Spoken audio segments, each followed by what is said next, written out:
So, so last week, what we did was we did an hour session where we looked at what does anger mean from a Gurbani perspective and a psychological perspective. And in Gurbani, anger is simply not a vice that we're allowed to participate in, whereas from a psychological perspective, it's kind of seen as a healthy outburst, a healthy thing to kind of take care and manage. And then we looked at Gurbani again, how Gurbani says, where does it live in society and where does it live inside us?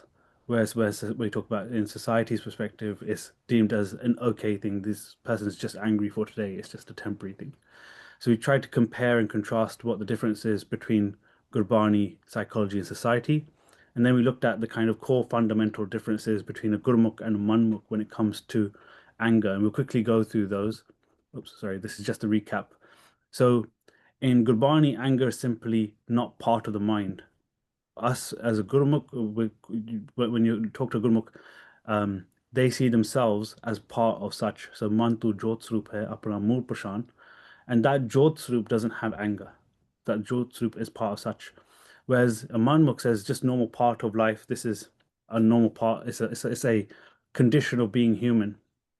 In Gurmukh, we don't see it's not permitted as a Sikh to get to that point of anger, but also having a weak mind where your mind can easily be controlled is not a good thing as well. Again, here anger is permitted inside the home and society, according to Manmukh. Anger can be fixed through meditation and education, whereas Manmukh would say anger is actually just managed, it can't be fixed. It can only be taken, it's a condition. Um, Gurmukh recognizes anger that it moves the mind to this hut called Tamogun, and the Monmuk says, actually, no, no, there's no such thing as Tamogun. The brain produces anger. And then the Manmuk looks to Satsangat, sorry, and Waheguru for support. Manmuk doesn't recognize that they're angry, yeah, or that they're wrong in the situation. Gurmukh recognizes anger rising and in others and in themselves, and they can mitigate the situation. Whereas the Manmuk feels like they have to actively participate in that area of anger. So these are the kind of things that we were contrasting last week. But the most important reason why we started there was because we wanted to address why people are so confused around what Sikhi says, what the kind of modern day world says around anger. And I think if you don't address at that level, anything anyone says after that point doesn't matter because it doesn't relate to you. So we wanted to spend a bit of time. We did that last week. And then this week, we're going to spend more time looking at the journey of anger. So, where did anger originate from, and where does it come from, according to Gurbani? So, when we look at the journey of anger, it's going to be hopefully quite an interesting kind of narrative that we go along, because I think everyone will have experienced some of this. So, when we look at it from a kind of surface level perspective, we always think, okay, anger happened because this thing happened to me, a trigger event. I interpreted that event, and that event meant that I got angry or upset. That adjustment or change in my feeling or my emotional state physically changed me, so physical arousal. And then I had an emotional feeling of anger, and then I reacted. So, at the kind of surface level where we can observe with these eyes, this is kind of the experience that we see. But Gurbani starts the journey of anger a lot earlier than this. It doesn't say at this point anger comes. It says you're born into Bhavsagar, and when you're born into Bhavsagar, anger was given to you as a kind of partner inside your home. And then there's these five thieves, Kam, Krodh, Lobh, Mohankar. These five thieves joined you inside your home, and then your mind got the condition of falling to sleep. And that's when these trigger events now affect you. You know? So Gurbani says the anger doesn't come from an event that happened in this physical life. The moment of anger was given to you before at the point of your body coming together. So we're going to look at this in a much higher level. We're going to look at it from a Gurbani perspective. Like last week, we stayed very much at the kind of um, physical world perspective. Now we're going to spend a bit more time in what does Gurbani say about anger. And what we're not doing is focusing too much on the trigger event, because we all know anger rises from some type of desire that didn't work out the way you wanted to, someone attacking your ego. We know that this is what anger, what happens. But we were trying to just understand the concept of anger more rather than worrying about, oh, it was Krodh that made, sorry, it was Hankar that made me angry. It was my desires or Trishna that made me angry, you know. So let's look at the first kind of node right at the beginning, birth into Bhavsagar. So right at the beginning, before even we were here, there was only such. So in Gurbani it says, Sach Khandvase Nirankar. So in the realm of truth, the formless Lord abides. busy है? Oh, Baji, TS Baji's, I'm going to mute that, okay? So Sach Khandvase Nirankar, at this point, there's only such. And we're not going through the journey of creation here. That can be another lesson, but I think just understanding the kind of core components that align to the story of of Grodd is really important. So here at this level, birth into Bhavsagar, there was only such. There wasn't us. And then Waheguru himself created Bhavsagar, created the Kale. We can go into that into more detail. But here we have a quote from Gurbani, Patala, Patal, Lak, Agasa, Agas. There are nether worlds beneath nether worlds and hundreds of thousands of heavenly worlds above. So this is the universe and the worlds that we understand. And then Maharaj tells us that we came into this world. So Mantu Jot Swarup hai apna murpashan. Oh mind, you're the embodiment of divine light. Recognize your own origin. So these are the parts that took place before our Sri came into birth. But what's really important to recognize is at this point, when you have your Jot Swarup, there's no Kam, Krodh, Lum, Mohankar attached to you. You're perfect. You are exactly the same as such. If that Jot went into the more to the left, you wouldn't see it again. And then from here, this is where the kale slowly starts. So at the point where we are born into the mother's womb, into our physical body, once that body starts to be made, we get introduced to the two they call siriyas. There's like borders. A border one's between your eyes is called the turkutti, and another one is your belly button.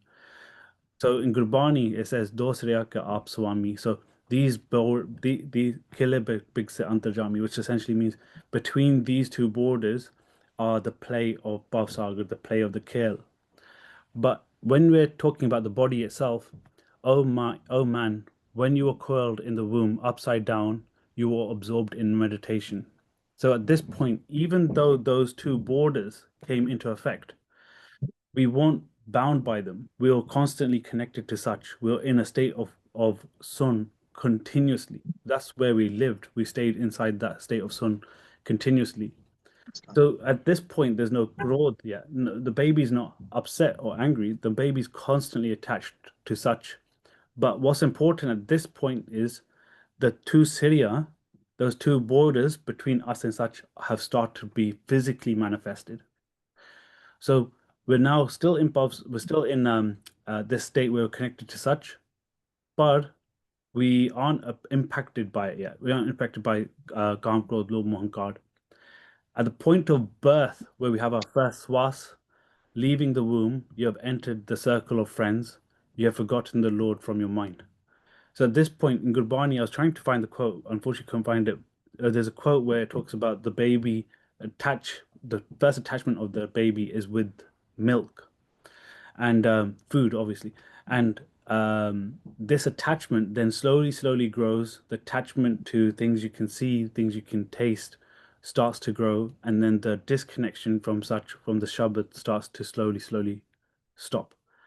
But at this point, the attachment, all the things that exist inside that attached world, are controlled by Gal and the Panchjor. So this is where the first instance of you starting to get that taste of anger will start to originate from. So in Gurbani, it talks much earlier about the introduction of anger into our lives than what we see as a trigger event. This is very subtly introducing us to these worldly concepts of anger and lust. But then once we live inside this world, the person that follows their dharam, whether it's Sikhi, whether it's Islam, whether it's Hinduism, Buddhism, whatever it is, they take control over the swas that they spend inside this world, inside this area. So in Gurbani, it talks about Satogun, Rajogun, Tamogun. This model is a very, very important model as part of your everyday life. And it says, in the body fortress, inside this body, there are solidly constructed markets. The Gurmukh purchases the object Nam and takes care of it. So it's very important to understand what these markets are and how they're constructed, how they're useful to us. So we're starting the journey of anger much earlier than the trigger event. I think that's the most important thing to understand when it comes to Sikhi. Starts way simple, way earlier. So here now, this is the key model in Gurbani. So in Gurbani it says Rajagun, Tamogun, Satugun ke teri sab maya, which essentially says if your breath, if you in these are shopping centers like we learned on the earlier slide. The way we spend currency in these shopping centers is by breathe with our swas. When we breathe and we take a thought or we do a vachar, any of those things, we spend it in one of these areas. So there's two raste inside this world, inside this model. Live tat do rahe hukmi kar kamai, which essentially means you have the option, complete free will, how you spend your currency, how you spend your uh, they're called hira, your diamonds, your rubies, your treasure inside this world. You can spend it on good things, you spend it on bad things, or you can save it. And this is the most important, knowing that there's three options: spend on good, spend on bad, or save. In Satogun, it's the ocean of peace, where we get things like empathy, contentment, righteous path, not ritualistic things, discipline over impulses, obviously telling truth, restraint guided by love of Guru's wisdom, not for suppression, good deeds done in charity without ego, letting go of your ego, humility, and selfless seva.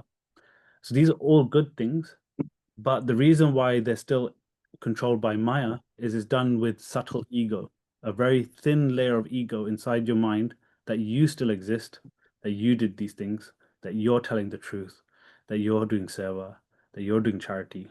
It's a very subtle form. And the only way to become non-ego is to actually have met such, get rid of the ego completely. In Rajogun, there's these things that the worldly things that we kind of have to do, and there's things that we don't have to do. So we live in a world, if you're Gurmukh or Brahmgyani, anything, you always come to Rajogun because we have to do certain things to allow our Gristi Jeevan to survive or work. But it's the ocean of fire. So here, Asa Abhyasha, which is essentially hopes and desires, Trishna, thirst or cravings, uh, and then we have Sense, living in doubt, confusion, Fikr, anxiety, Chinta, worry, concerns, and overthinking, Furne, uncontrollable thoughts. We're going to do an exercise next week on what testing ourselves on these uncontrollable thoughts. Vichar is when you take you purposely create a thought yourself. You've taken that time for a thought. And Gristi, family and worldly duties is things we all have to participate in. The last one is Tamogun, which is obviously the worst of them all, the ocean of poison. This one has the ability to really make you both mentally and physically sick. Calm, lust, or insatiable desires, growth, anger, and rage, which we're talking about, lobe, greed, more, emotional attachment, hankar, which is your ego, irka, which is jealousy and envy, the wet, double-mindedness or duality, and Nindya Chugli, talking badly about other people generally behind their back. This is the khel we play every day. So understanding this is most critical. But what we're focusing on here is anger exists inside Tamogun. Yeah. And anger is completely controlled by the Panch Jor and was given to us when we were born. So remember these two Surya that were made at the point of us being born? This is where it all exists from. So anger came to us a much earlier stage than a simple trigger event, you know? And we've been living with it, managing it from birth. Then The other area which we want to look at, which is again way before this concept of a trigger event, is the mind itself, this man bacha, is asleep. I tried to find the quote. Unfortunately, it was a tricky one to find. There's a quote which I've heard many Gurmukhs say, "Kotri which court, har kotri vichar," which says the mind's inside these fortresses, and there's two layers to this fortress. So this diagram, which is in one of the books by Seva Singh, which is amazingly illustrated, he talks very much about how the mind is kept inside a fort, but under so much protection that it's actually forgotten the world outside that fort. It's forgotten that it was the Manraja, it was a king, it was the owner of this house, of this Sarir. Instead, now the Panch Chor completely run it because the mind's gone to sleep. So I'll try to explain this diagram on the left-hand side before we look at what the quotes say. So in the middle is essentially your jot. This is you as a person. That's your mind in the middle, captured. And if you notice, the mind's holding two things, a bow and an arrow. The bow is the wicked thinking that the mind started to become into. And on the right-hand side is the arrow of desires. The mind's constantly thinking negatively and in desires. The hard hat that it's wearing on top is its attachment. The vest is worldly tastes. So this mind has already been conditioned so much that not only is it trapped inside the fortress, it's been constantly given these things like attachment and desires that it doesn't move out. It forgets completely who it is. This mind is completely forgotten that it's a Jotsuru. The mind thinks that it's these desires that it wants, these attachments that it is. The first fortress, so you have the fortress has a triple moat, yeah, of Satogun, Rajagun, and Tamogun, these separate moats that keep it protected inside and locked inside. The door is the door of sin, and just outside that door is Kam, Krodh, Lobh, Moh, Hankar, which is lust, anger, greed, attachment, and ego, all guarding that door, and they're constantly keeping you inside and locked away. So now, if this is the condition of the mind, then we're very attached to these things because we have attachment to it. We have the heart, our hat on our head is attached to these five vices. Then the four outside of this is the door of, the door has two parts to it, a door of sin and door of charity. So giving in charity. So you think you've done good, but again, it's done with the lens of ego. And outside that, the guardsman is pleasure and pain. So this is the condition that Gurbani describes, this condition that the mind is stuck inside of. So in Gurbani it says, within this body dwell the five thieves, sexual desire, anger, greed, emotional attachment, and egotism. They plunder the nectar, but the self or manmukh does not realize it, and no one hears his complaint. Then it says, the eyes, nose, ears, tongue, and sensory organs of touch do not obey any order. And I think when we all reflect on ourselves, just look inside and say, actually, if I tell my mind not to think of these things, or if I feel a touch in this way, not to feel this way, will you do it? And I think this is where the mind, you need to think, okay, if I've told my mind, this is my mind, my body, if I've told my body, someone touched me here, don't think like this. They could have touched you and made you think, okay, I'm going to attack them back. They could have touched you and you might start having lustful thoughts. But if you told your mind don't do it, and your mind is doing it, then know 100% you're being manipulated, and know 100% you are in this type of condition. Because if you've told your mind and you own all of these things of the mind and the body, then the mind and body will behave as you prescribe. So it's very important to understand the condition. When people say the mind's asleep, what condition is that sleep in? Yeah. Who put you to sleep and why can't you awaken from this sleep? And this is because the trap that's made for us is so strong, it's very, very hard to get out.